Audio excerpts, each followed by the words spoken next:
Gulay tayo guys, maggulay na naman tayo. Ayan ang aking gulayin guys, oh. Sayute.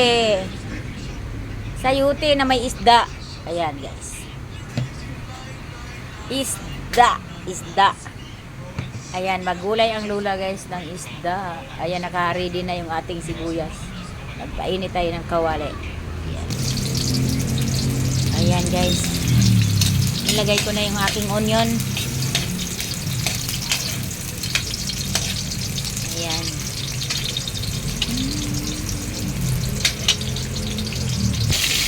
Ayan guys, nilagyan ko lang ng kamatis guys. Pero ang halo ng aking isda sa lata. Gusto ko lang lagyan ng kamatis kasi marami kaming kamatis. May puno doon sa garden. Harvest lang ko sa garden guys. Ayan. Kasi siya na hawak-hawak ko kasi yung aking cellphone. Ayan.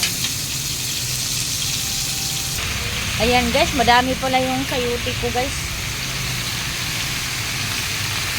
Madami yung sayuti guys. Puno yung kawali. Malaki tong kawali ko guys. Ayan. Ayusin ko muna. Ayan guys. Ayan guys. Nilipat ko ng malaki-laking lagayan guys. Kaya nangahulog yung aking gulay.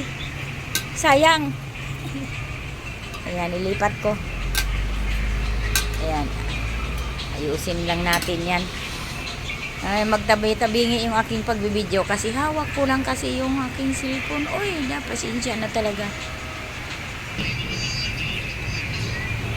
Ayan, malapit nang maluto. Niluluto ko muna guys bago ko lagyan ng lutuin ko muna ang sayote. Kasi yung isa kong anak ayaw kumain ng may halo nga sayote lang talaga kanya. Kaya lutuin ko muna bago ko ilagay yung aking pampalasa. Pampasarap. Ayan. Ayan. Sarap to guys. Para sa aming mahihirap. Masarap to. Sayote na may isda sa lata. Ayan.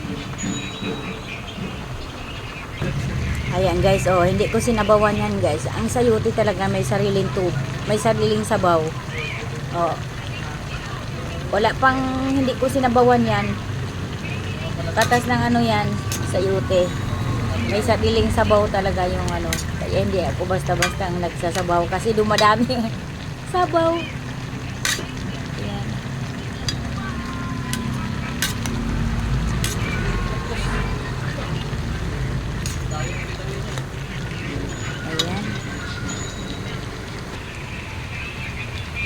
Ayan na guys, nilagay ko na yung aking isda.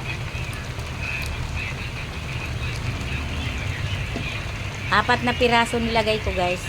Kasi marami nga yung Tapos, wala kasing malaki. Walang malalaki doon sa tindahan.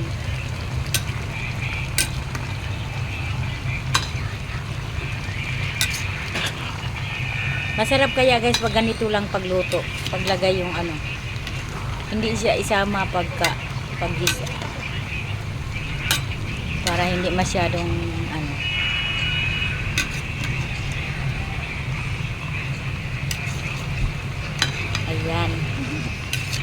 ayan pakuluin pa natin.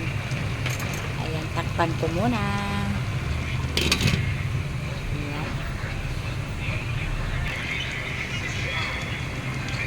Guys, nilagyan dinagdagan ko lang ng isang basong tubig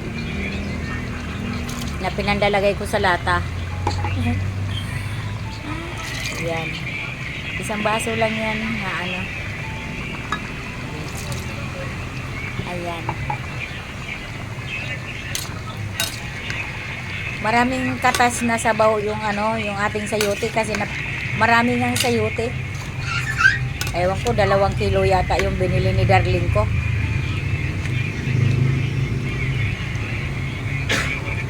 Ayan, pakuluin lang natin ng sandali.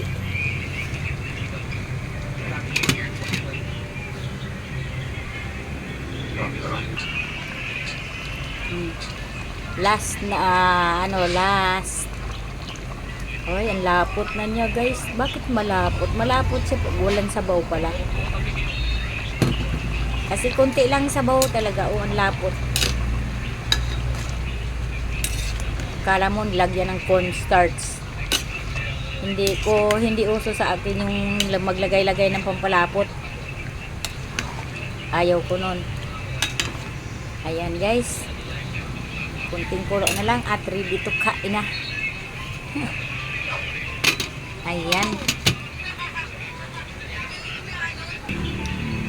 Ayan. Ayan, guys, ready to kain na, guys. Thank you for watching. Andiyan na sila papa din. Ayan, thank you so much. Pakainin ko na yung aking mga alaga. Maraming salamat at magandang gabi sa lahat.